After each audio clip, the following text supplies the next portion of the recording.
नमस्कार दोस्तों, मैं सुमित मिश्रा स्वागत करता हूं एक बार फिर से आप सभी का एमजेटी एजुकेशन में। दोस्तों आज है 14 जनवरी। आज की इस वीडियो में हम लोग जानेंगे 14 जनवरी 2021 के करंट अफेयर के सभी इंपॉर्टेंट क्वेश्चंस के बारे में। पूरी वीडियो ध्यान से देखिएगा। वीडियो अगर पसंद आए तो इसे लाइक और शेयर कर दीजिएगा। अगर आपने अभी तक चैनल को सब्सक्राइब नहीं किया है, चैनल को सब्सक्राइब कीजिए, बेल आइकन को प्रेस कीजिए, जिससे आने वाली वीडियोज़ का नोटिफिकेशन भी आपको मिल जाए। इसके साथ ही दोस्तों आप हमारे एप्लीकेशन को डाउनलोड कर सकते हैं। गूगल प्ले स्टोर से जाकर एमजेटी ऐप डाउनलोड कीजिए। यहाँ पर आपको फ्री डेली क्विजेज मिलेंगी, फ्री पीडीएफ फाइल मिलेगा, study materials, free videos, mock test और इंडिया की नंबर 1 ई बुक मिलेगी आपको एमजेटी ऐप पर। जाइए गूगल प्ले स्टोर से इसे डाउनलोड कीजिए। चलिए बात करते हैं लास्ट डे के क्वेश्चंस की। लास्ट डे का हमारा पहला क्वेश्चन था, भारत में हिंदी दिवस निम्न में से किस दिन की याद में मनाया जाता है? तो ये दोस्तों मनाया जाता है हिंदी को भारतीय संविधान में अपनाने की याद में। 1949 को 14 सितंबर को अपनाया गया था हिंदी भाषा को भारतीय संविधान में। अगला, राजीव बंसल निम्न में से किस संस्था के शीर्ष पदाधिकारी हैं? तो ये एयर इंडिया के सीएमडी हैं। इन दोनों ही क्वेश्चंस के बारे में कुछ लोगों ने डिटेल में आंसर किया था और काफ़ी लोगों ने करेक्ट आंसर किया था। आप लोग दोस्तों डिटेल में ज़रूर आंसर किया करो। चलिए बात करते हैं आज के दिन के पहले क्वेश्चन की। पहला क्वेश्चन है, हेनले पासपोर्ट इंडेक्स रिपोर्ट के अनुसार विश्व का सबसे शक्तिशाली पासपोर्ट किसका है?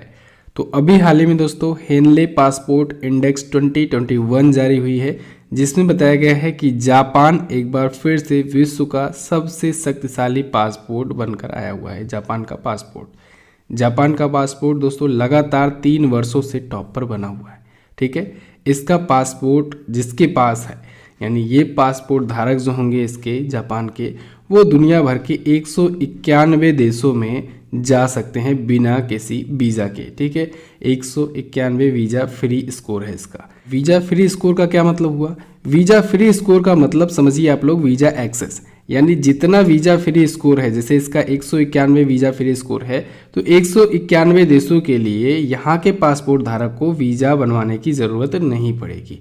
क्लियर? तो यहाँ पर इनका फ्री वीज़ा एक्सेस होगा।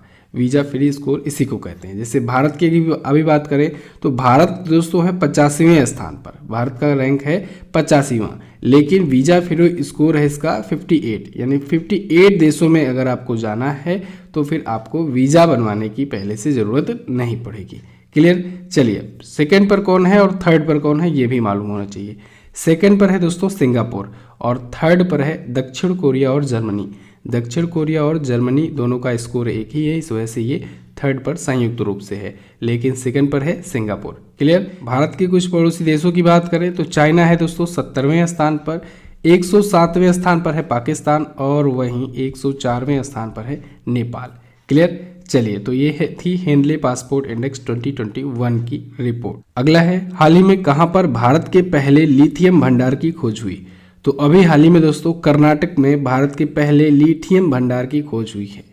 लिथियम भंडार यानी पहली बार भारत में कहीं पर लिथियम का जो ओर है वो पाया गया है। ठीक है, कहाँ पर पाया गया है? कर्नाटक के मार्लागल्ला अल्लापट्टना क्षेत्र में। कहाँ पर? कर्नाटक के मार्लागल्ला अल्लापट्टना क्षेत्र में ये आग्नेय चट्टानों में ये स्थित है। ठीक है, तो यहाँ पर केवल हालांकि बहुत ज़्यादा नहीं मिला है, केवल 1600 टन ही मिला है, लेकिन भारत में पहली बार मिला है, तो ये बड़ी खबर तो है ही। तो लिथियम भंडार की खोज हो चुकी है, भारत में भी है। अभी कुछ दिन पहले ही तो दोस्तों एक क्वेश्चन आया था जब मैंने आपको बताया था गुजरात में भारत की पहली लिथियम रिफाइनरी स्थापित की जा रही है। ठीक है, तो लिथियम रिफाइनरी पहली कहाँ पर स्थापित की जाएगी? गुजरात में। पहला भंडार कहाँ मिला?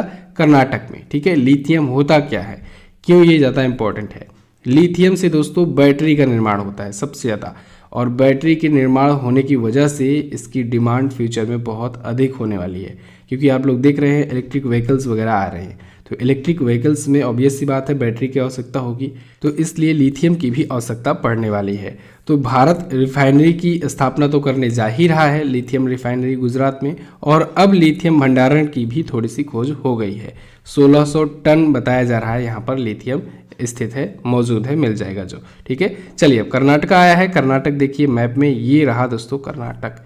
कर्नाटक की राजधानी है बेंगलुरु। बेंगलुरु को इलेक्ट्रॉनिक सिटी भी कहते हैं। बीएस येदियुरप्पा बीजेपी पार्टी से यहाँ के हैं चीफ मिनिस्टर।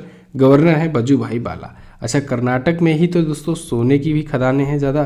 ठीक है, भारत में सबसे ज़्यादा यहीं पर हैं। बांदीपुर नेशनल पार्क और नागरहोल नेशनल पार्क ये भी है कर्नाटक में ही। कर्नाटक अपना बॉर्डर किससे किससे शेयर करता है?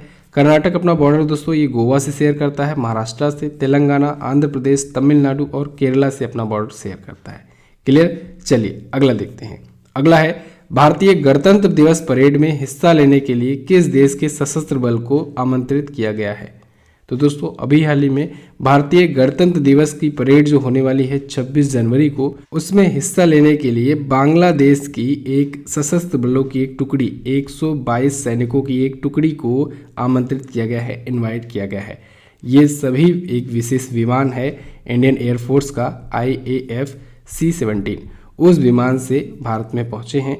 122 सैनिकों की ये टुकड़ी है जो 26 जनवरी 2021 को नई दिल्ली में राजपथ पर भारतीय गणतंत्र दिवस की परेड में हिस्सा लेंगी। भारत के इतिहास में दोस्तों तीसरी बार ऐसा हो रहा है जब किसी विदेशी देशों के सैनिक की टुकड़ी को आमंत्रित किया गया है हमारे गणतंत्र दिवस की परेड में। ओके, और ये बांग्लादेश के लिए स्पेशल ईयर क्यों है? क्योंकि दोस्तों बांग्लादेश आपको याद होगा 1971 में ये एक नया देश बना था, पूर्वी पाकिस्तान स्वतंत्र हुआ था। ठीक है, 93,000 से ज़्यादा सैनिक जो हैं भारतीय सेनाओं के सामने आत्मसमर्पण किए थे, तो उसी समय बांग्लादेश का गठन हुआ था। तो 2021 जो है उसका 50वां वर्ष है, यानी इसकी आज़ादी के 50 साल पूरे हो रहे हैं। तो ये अपने आप में बड़ा दिन है बांग्लादेश के लिए, तो इस वजह से भी बांग्लादेश को भी इनवाइट किया जा रहा है। तो ये उसकी आज़ादी का 50वां साल है। आपको तो पता ही होगा दोस्तों, ब्रिटेन के PM बोरिस जॉनसन आ रहे थे हमारे गणतंत्र दिवस की परेड में मुख्य अतिथि के रूप में, लेकिन वो नहीं आ पाए क्योंकि वहाँ पर कोरोना का एक नया स्ट्रेन मिला है। इस वजह से उन्हें अपनी यात्रा कैंसिल करनी पड़ी है। तो ये भी ध्यान रखिएगा, वो आने वाले तो थे लेकिन अब नहीं आएंगे फिलहाल। बांग्लादेश आया है। बांग्लादेश देखिए मैप में ये रहा बांग्लादेश। अब्दुल हमीद जी यहाँ के हैं प्रेसिडेंट, शेख हसीना जी यहाँ की हैं प्राइम मिनिस्टर, ढाका यहाँ की राजधानी है, मुद्रा होती है बांग्लादेशी टका, संसद का नाम होता है जातीय संसद, राजभाषा है बांग्ला, सबसे बड़ा नगर है ढाका। अच्छा, आपको याद होगा कुछ दिन पहले ही मैंने आपको बताया था कि यूनेस्को ने यहाँ के जो पहले प्रेसिडेंट थे, पहले राष्ट्रपति थे शेख मुजीबुर रहमान, जिन्हें बंगबंधु भी कहा जाता है, ठीक है, तो उनके नाम पर एक अवार्ड की शुरुआत की थी। वो अवार्ड दिया जाता है क्रिएटिव इकोनॉमी के क्षेत्र में, ठीक है, क्रिएटिव इकोनॉमी के क्षेत्र में दिया जाएगा और पहली बार 2021 में ही दिया जाएगा नवंबर में। अवार्ड का नाम आपको याद है क्या? चलिए मैं बता दे रहा हूँ। अवार्ड का नाम है यूनेस्को बंगबंधु पुरस्कार। ध्यान रखिएगा, यूनेस्को बंगबंधु पुरस्कार भी यूनेस्को ने शुरू किया है। ओके, चलिए बांग्लादेश अपना बॉर्डर किससे किससे शेयर करता है देख लीजिए, किन किन देशों से। तो भारत में बात करें, ये भारत से ही शेयर करता है और थोड़ा सा ये म्यांमार से भी अपना बॉर्डर लगाता है। ठीक है, अगला देखते हैं। अगला है 13 जनवरी 2021 को किसान से संबंधित निम्न में से किस केंद्रीय योजना के 5 वर्ष पूरे हुए? तो दोस्तों 13 जनवरी 2021 को प्रधानमंत्री फसल बीमा योजना के 5 वर्ष पूरे हो गए हैं। काफ़ी सक्सेसफुल योजना रही ये भारत सरकार की। इसकी शुरुआत हुई थी 13 जनवरी 2016 को। 13 जनवरी 2016 को ये शुरू हुई थी, केंद्र सरकार की योजना है और अब 13 जनवरी 2021 को इस योजना के 5 वर्ष पूरे हो गए हैं। ये योजना क्या थी? इस योजना के तहत दोस्तों केंद्र सरकार जो है वो किसानों की बुआई से पहले और कटाई के बाद तक पूरे के पूरे फसल चक्र के लिए कवरेज प्रोवाइड करती थी। ठीक है, कवरेज प्रोवाइड करती थी, बीमा कवरेज। ठीक है, अब इसमें अगर बीच में कोई फसल रोक दी जाती है, बुआई रोक दी गई है, या फिर बीच में मौसम खराब हो जाता है या फिर मौसम उस फसल के अनुकूल नहीं रहता है, तो जो नुकसान होता है उसका भी कवरेज देती है सरकार। ठीक है, तो उसके लिए मुआवजा भी दिया जाता है किसानों को। तो काफ़ी सक्सेस योजना रही। 2016 को 13 जनवरी के दिन ही ये शुरू हुआ था, प्रधानमंत्री फसल बीमा योजना। इसके अब 5 वर्ष पूरे हो गए हैं। ओके, चलिए अगला देखते हैं। प्रधानमंत्री की जो भी योजनाएं हैं दोस्तों, इस पर मैं वीडियो आपको जल्द ही लाऊंगा। थोड़ा सा अभी प्रॉब्लम चल रही है, जल्दी वीडियोज आपको मिलेंगे। अगला, हुरून ग्लोबल 500 रिपोर्ट्स में कितनी भारतीय कंपनियों को शामिल किया गया है? तो दोस्तों हुरून ने अभी हाल ही में टॉप 500 ग्लोबल कंपनीज की एक रिपोर्ट जारी की है, जिसमें 11 भारतीय कंपनियों को, 11 प्राइवेट सेक्टर की भारतीय कंपनियों को इसमें शामिल किया गया है। अब 11 में दोस्तों ऑब्वियस सी बात है, भारत की जो टॉप कंपनी है रिलायंस इंडस्ट्रीज, वो सबसे ऊपर होगी। तो इस 11 में रिलायंस इंडस्ट्रीज का है 54वां स्थान। भारत के जो टॉप पर है रिलायंस भारत की तरफ से, लेकिन ओवरऑल उसकी रैंक है 54वां, ठीक है। और TCS जो है ये भारत की दूसरी सबसे बड़ी कंपनी है, इसकी ओवरऑल रैंक है 73वें स्थान पर है TCS। क्लियर। यहाँ पर मैं आपको लिस्ट शो करा दे रहा हूँ 11 भारतीय कंपनियों की। इसमें देख सकते हैं आप, रिलायंस इंडस्ट्री है टॉप पर, सेकंड पर है TCS, थर्ड पर है HDFC, फोर्थ पर है हिंदुस्तान यूनिलीवर, इसके बाद धीरे धीरे करके है सभी कंपनीज। अगला देखते हैं। अगला है, किस राज्य सरकार ने पतंगबाजी के लिए मांझा पर प्रतिबंध लगाया? तो अभी हाल ही में तेलंगाना राज्य सरकार ने दोस्तों वहाँ पर पतंगबाजी के लिए मांझा पर प्रतिबंध लगा दिया है। मांझा आप लोग समझते हैं ना, जो पतंग उड़ाने के लिए जो डोर यूज की जाती है, जो धागा यूज किया जाता है, उसे मांझा बोलते हैं।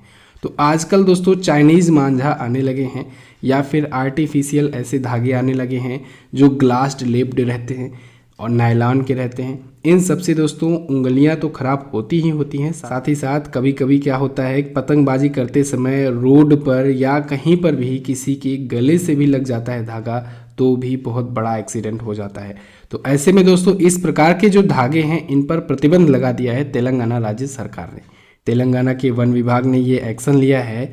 साथ ही साथ इस प्रतिबंध का जो उल्लंघन करेगा उनकी रिपोर्ट दर्ज करने के लिए 24x7 एक हेल्पलाइन नंबर भी जारी किया गया है, यानी कि आप किसी की शिकायत भी कर सकते हैं। ओके, तेलंगाना आया है। तेलंगाना देखिए मैप में, ये रहा तेलंगाना। ये दोस्तों अलग हुआ था आंध्र प्रदेश से 2 जून 2014 को। कब? 2 जून 2014 को ये अलग हुआ था 29वें भारतीय राज्य के रूप में। हालांकि अभी वर्तमान में भारत में राज्यों की संख्या है 28। हैदराबाद इसकी राजधानी है। चीफ मिनिस्टर इसके पहले और वर्तमान हैं के चंद्रशेखर राव जी, दूसरी बार इसके CM बने हैं और ये पहले CM भी हैं। तमिलिसाई सौंदरराजन जी यहाँ की हैं गवर्नर। तेलंगाना हाईकोर्ट, अभी हाल ही में दोस्तों याद होगा आपको हिमा कोहली को यहाँ की हाईकोर्ट का चीफ जस्टिस बनाया गया है, याद रखना है, इंपॉर्टेंट है। तेलंगाना अपना बॉर्डर किससे किससे शेयर कर रहा है? ये अपना बॉर्डर दोस्तों आंध्र प्रदेश से, कर्नाटका से, महाराष्ट्र से और छत्तीसगढ़ से शेयर करता है। क्लियर। चलिए अगला देखते हैं। पुस्तक the population माइथ, Islam, family planning and politics India के लेखक कौन है? यहाँ पर दोस्तों पॉपुलेशन कर लीजिएगा, द पॉपुलेशन माइथ। द पॉपुलेशन माइथ नाम की जो पुस्तक है इसके लेखक है दोस्तों SY कुरैशी।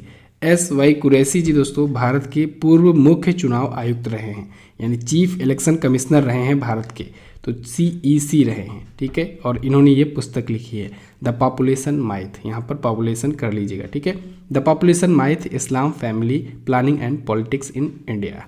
15 फरवरी 2021 को ये बुक आएगी, अभी लॉन्च नहीं हुई है।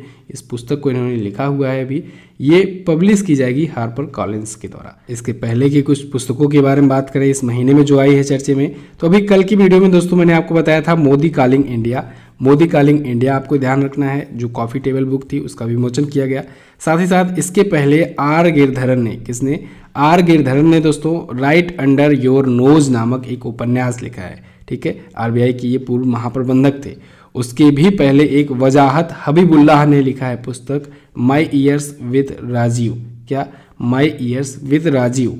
और एक और बुक आई थी दोस्तों अल्फ्रेडो कोवेली के द्वारा, वाहना नाम से, ठीक है, गणेश जी पर बनी थी हुई, ये बच्चों के लिए बुक थी। और R कौशिक ने भी एक पुस्तक लिखी है, R कौशिक। ये सभी इस महीने की पुस्तकें हैं जो मैं आपको बता रहा हूँ। R कौशिक ने कौन सी पुस्तक लिखी है? इंडियाज 71 ईयर्स, ठीक है, टेस्ट, इंडियाज 71 ईयर टेस्ट, ये लिखी है R कौशिक ने। इन सब का आप लोग रिवीजन करते रहिए। चलिए बात करते हैं अगले क्वेश्चन की। अगला है, हाल ही में कहाँ पर चेरी ब्लॉसम माओ महोत्सव का उद्घाटन किया गया? तो अभी हाल ही में दोस्तों मणिपुर में आयोजित हुआ चेरी ब्लॉसम माओ महोत्सव। एक्चुअली में दोस्तों चेरी ब्लॉसम फेस्टिवल जो होता है ये होता है जनरली मेघालय में। कहाँ पर? मेघालय में होता है ये। लेकिन अभी मेघालय में जो होने वाला था वो इस बार कोविड-19 के चलते हो नहीं पाया और 1 वर्ष के लिए उसे टाल दिया गया है। ध्यान रखिएगा, 1 साल के लिए उसे टाल दिया गया है। जो मेघालय में होने वाला था, जो मेन होता है चेरी ब्लॉसम फेस्टिवल, वो ये इस बार मणिपुर में हो रहा है। चेरी ब्लॉसम माओ फेस्टिवल मणिपुर के माओ में ये आयोजित हो रहा है, इसलिए इसका नाम चेरी ब्लॉसम माओ फेस्टिवल कहा जा रहा है। वर्चुअल तरीके से ये आयोजित किया गया। यहाँ के जो CM हैं, मणिपुर के CM एन बीरेन सिंह जी ने इसका उद्घाटन किया है। वर्चुअल तरीके से ये मनाया जा रहा है, ठीक है। इस फेस्टिवल में क्या होता है, दोस्तों चेरी ब्लासम फेस्टिवल, इसका नाम चेरी ब्लासम इसीलिए है क्योंकि जब चेरी का जब चेरी के जो फूल लगते हैं, वो जब फूल लगते हैं पेड़ों पर तो पेड़ बहुत ही सुंदर दिखते हैं और उन पेड़ों की सुंदरता को और बढ़ाया जाता है उनकी सजावट करके। तो इसी वजह से ये चेरी ब्लासम फेस्टिवल कहलाता है। ओके, तो चेरी के पेड़ों को सजाया जाता है इस फेस्टिवल में। तो मणिपुर में ये मनाया गया। मणिपुर जब भी आए, मैंने आपसे बताया था आपको 3 बार स याद रखना है, एस याद रखना है, ठीक है। 3 यस से 3 फेस्टिवल आपको याद होंगे। एक है संतरा महोत्सव, एक है सिरुई लिली महोत्सव और एक है दोस्तों संगाई महोत्सव। तो संगाई, सिरुई लिली और संतरा महोत्सव, ये तीनों ही मणिपुर में मनाए जाते हैं। मणिपुर के फेस्टिवल हैं, आपको याद रखना चाहिए। चलिए मणिपुर आया है। मणिपुर देखिए मैप में कहाँ पर है, ये रहा मणिपुर। इम्फाल यहाँ की राजधानी है। N Biren Singh ji BJP party से यहाँ के हैं चीफ मिनिस्टर। नाजमा हेपतुल्ला जी यहाँ की हैं गवर्नर। और कीबुल लामजाओ नेशनल पार्क ये है मणिपुर में ही। ये खास इसलिए है क्योंकि ये दुनिया का एकलौता तैरता हुआ नेशनल पार्क है। ये है दोस्तों लोकटक झील पर बना हुआ और लोकटक झील पर है, इस वजह से झील इधर उधर हिलती रहती है और ये पार्क भी इधर उधर शिफ्ट होता रहता है, इसीलिए इसे कहते हैं दुनिया का इकलौता तैरता हुआ नेशनल पार्क। ओके, तो मणिपुर में ये स्थित है। चलिए मणिपुर के बारे में थोड़ा सा और जानिए, किससे किससे अपना ये बॉर्डर शेयर कर रहा है। मणिपुर दोस्तों मिजोरम से, असम से और नागालैंड से अपना बॉर्डर शेयर कर रहा है। अगला है हाल ही में चौथे वन प्लैनेट समिट का आयोजन किसने किया। तो अभी हाल ही में फ्रांस ने किया दोस्तों वन प्लैनेट समिट का आयोजन। ये चौथा संस्करण था, इस बार चौथा संस्करण था one planet summit for biodiversity का। ओके, तो वर्चुअल तरीके से ही ये आयोजित किया गया है। इसको आयोजित करने का मेन पर्पस था विश्व की जैव विविधता यानी बायोडाइवर्सिटी की रक्षा करना। ओके, अच्छा, इसका आयोजन करने में संयुक्त राष्ट्र संघ और विश्व बैंक इन दोनों का भी सहयोग प्राप्त था। इसकी थीम भी रखी गई थी। क्या थी थीम? इस बार की थीम थी दोस्तों let's act together for nature. क्या? Let's act together for nature. अब आया है फ्रांस, तो हम लोग फ्रांस को देखेंगे वर्ल्ड मैप में है कहाँ पर। तो सबसे पहले देखिए ये रहा हमारा प्यारा भारत। फ्रांस दोस्तों पड़ता है यूरोपियन कॉन्टिनेंट में। हम लोग चलेंगे इधर यूरोपीय महाद्वीप में, ठीक है। इधर आ जाइए, ये रहा, ठीक है। इधर आएंगे, यहाँ पर आपको दिख रहा है फ्रांस, ठीक है। जर्मनी दिख रहा है, इधर यूके दिख रहा है आपको, ठीक है। पुर्तगाल, स्पेन, इटली वगैरह दिख रहा है, ऑस्ट्रिया वगैरह दिख रहा है। यहीं पर है फ्रांस, ये बड़ी सी कंट्री फ्रांस। फ्रांस की राजधानी होती है पेरिस। पेरिस। अब जल्दी से फटाफट कमेंट करके बताइए पेरिस में किसका किसका हेडक्वार्टर है, फटाफट कमेंट करके बताइए। फ्रांस के प्रेसिडेंट है इमैनुअल मैक्रोन। 2018 में दोस्तों इनको मिला था चैंपियंस ऑफ अर्थ का पुरस्कार। 2018 वाला क्यों याद करा रहा हूँ? क्योंकि उसी टाइम हमारे प्रधानमंत्री नरेंद्र मोदी जी को भी मिला था, ठीक है, फ्रांस की राष्ट्रपति के साथ में 2018 का चैंपियंस ऑफ अर्थ का पुरस्कार। फ्रांस की करेंसी होती है यूरो। क्या होती है? यूरो होती है यहाँ की करेंसी, ठीक है। पेरिस में दोस्तों है यूनेस्को का हेडक्वार्टर। किसका? यूनेस्को का हेडक्वार्टर। अगला देखते हैं। अगला है हाल ही में कहाँ पर पहली बार आइस क्लाइंबिंग फेस्टिवल मनाया गया। तो अभी हाल ही में दोस्तों लद्दाख में पहली बार मनाया गया ice climbing festival. Ice climbing festival Ladakh की राजधानी लेह में नुब्रा घाटी में मनाया गया। कहाँ पर? नुब्रा घाटी में। तो नुब्रा घाटी में ये मनाया गया है, पहली बार मनाया जा रहा है आइस क्लाइंबिंग फेस्टिवल। ये 7 दिनों तक चलेगा, 7 दिनों का ये फेस्टिवल होगा। ओके, पर्यटन को बढ़ावा देने के लिए, वहाँ के सर्दियों के मौसम में लोग जाएं, पर्यटन को बढ़ावा मिले, इस वजह से आयोजित किया जा रहा है। दोस्तों ये आइस क्लाइंबिंग फेस्टिवल जो होता है हमारे भारत में तो पहली बार हो रहा है, लेकिन विदेशों में ये काफ़ी पॉपुलर होता है, ठीक है। विदेशों में काफ़ी लोकप्रिय एक फेस्टिवल होता है जो मनाया जाता है काफ़ी। ओके, अच्छा, अभी लद्दाख से ही एक और लद्दाख में महोत्सव मनाया गया था, लोसार महोत्सव। अच्छा, कुछ लोग लोसार महोत्सव को लेकर कमेंट कर रहे थे कि ये हिमाचल प्रदेश में मनाया जाता है या इंटरनेट पर हिमाचल प्रदेश दिख रहा है। तो देखिए होता क्या है, लोसार महोत्सव मैंने आपको बताया था कि ये एक तिब्बतियन नववर्ष होता है, तिब्बतियन नववर्ष। तो तिब्बतियन का मतलब ये हुआ वो जो रीजन है, वो जो क्षेत्र है, ठीक है, जहाँ पर पहले तिब्बत भी हुआ करता था, आसपास के लेह लद्दाख ये सभी रीजन भी टच करते हैं। तो जो तिब्बतियन रीजन के जो लोग रहते हैं वहाँ पर ये मनाया जाता है बेसिकली। तो ये शिफ्ट हो सकता है, इस बार जैसे मनाया गया लद्दाख में, हिमाचल प्रदेश में भी कभी मनाया गया रहा होगा, तिब्बत में भी मनाया जाता रहा होगा। यानी तिब्बत से सटे हुए जो आसपास के जो रीजन हैं, जहाँ जहाँ पर तिब्बती लोग रहते हैं, वहाँ पर मनाया जाता है। ठीक है, तो इस बार अगर लोसार फेस्टिवल पूछा जाएगा तब आप लद्दाख ही लगाएंगे। क्लियर है। चलिए, लद्दाख आया है, लद्दाख से रिलेटेड कुछ और पॉइंट्स जानते हैं। लद्दाख का गठन आप सभी को पता है 31 अक्टूबर 2019 को हुआ। कब? 31 अक्टूबर 2019 को लद्दाख और जम्मू कश्मीर ऑफिशियल तरीके से यूनियन टेरिटरी घोषित किए गए। ओके, लद्दाख के पहले लेफ्टिनेंट गवर्नर राधा किशन माथुर जी हैं, जो कि वर्तमान में भी हैं, जबकि जम्मू कश्मीर में जो पहले लेफ्टिनेंट गवर्नर थे गिरीश चंद्र मुर्मू जी, वो चेंज हो चुके हैं, वो बन गए हैं भारत के कैग, वो 14वें नंबर के कैग हैं। अभी वहाँ पर मनोज सिन्हा जी हैं। लद्दाख पर वापस आते हैं, राजधानी है इसकी लेह है। लद्दाख में ही दोस्तों अभी आइस हॉकी टूर्नामेंट शुरू हुआ था, याद होगा आपको। ठीक है, और लद्दाख में ही अभी लद्दाख साहित्य महोत्सव भी आयोजित हुआ, ये भी आपको ध्यान रखना चाहिए। ओके, तो बस दोस्तों ये तो थी हमारी आज की करंट अफेयर की वीडियो। कैसी लगी है आपको, आप लोग कमेंट करके हमें ज़रूर बताइएगा। वीडियो अगर पसंद आई है, वीडियो को लाइक कीजिए, अपने दोस्तों के पास इसे शेयर कर दीजिए और इसे भी सब्सक्राइब करने को बोलिए अपने दोस्तों के साथ। चलिए बात करते हैं क्वेश्चन ऑफ द डे की। आज का पहला क्वेश्चन है आपके लिए, स्वामी विवेकानंद जी के बचपन का क्या नाम था? नरेंद्र नाथ दत्त, सुरेंद्र नाथ दत्त, महेंद्र नाथ दत्त या फिर जितेंद्र नाथ दत्त। अगला, भारत का सबसे बड़ा तटीय सुरक्षा अभ्यास कौन सा होता है? दोनों ही क्वेश्चंस के बारे में आप काफी कुछ लिख सकते हो। वीडियो अब आप देख लिए हो, जाओ MZT ऐप ओपन करो, वहां पर इसकी क्विज भी डली हुई है, जाइए सॉल्व कर लीजिए। इसके साथ ही आप टेलीग्राम ग्रुप से भी हमारे ज्वाइन हो सकते हैं, वहां पर भी आपको सभी वीडियोज की PDF फाइल प्रोवाइड की जाती है। इमेज फॉर्म में आपको वन लाइनर प्रोवाइड किया जाता है इस वीडियो का, करंट अफेयर का, तो आप लोग उसे एक सिंगल इमेज में सभी क्वेश्चंस पा सकते हैं, क्वेश्चन और आंसर पा सकते हैं। तो आप हमारे टेलीग्राम ग्रुप से भी ज्वाइन हो जाइए, MZT एजुकेशन सर्च कीजिएगा। 22,000 से ज़्यादा सब्सक्राइबर है, उसी ग्रुप को आपको ज्वाइन कर लेना है। और वीडियो को यहाँ तक देखने के लिए दोस्तों बहुत बहुत धन्यवाद। मिलते हैं किसी और वीडियो में, तब तक के लिए नमस्कार, जय हिंद, वंदे मातरम।